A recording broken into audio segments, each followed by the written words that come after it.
Pinanganak, naka-schedule po yun. Kailan po yung schedule na tayo pinanganak? Yan po ay makikita natin sa ating mga birth certificate. Yan po yung ating birthday.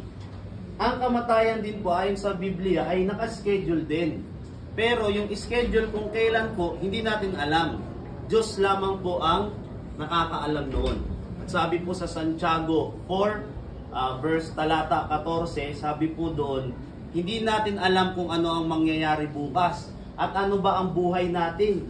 Ang buhay natin ay para lamang singaw. Napakaiksi, lilitaw saglit, at biglang mawawala. Di po ba?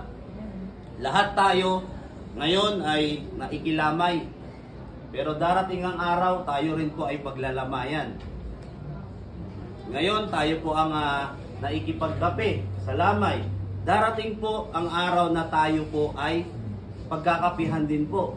Ngayon, tayo ang sumisilip sa kabaong. Darating ang panahon na tayo po ay sisilipin din sa kabaong. Medyo maselan ang konsepto ng kamatayan. Kaya maraming tao na natatakot pag-usapan ito. Pero sa realidad po, kahit anong iwas po natin. Diba? May mga tao na ginagawa ang paraan para pahabain yung buhay nila.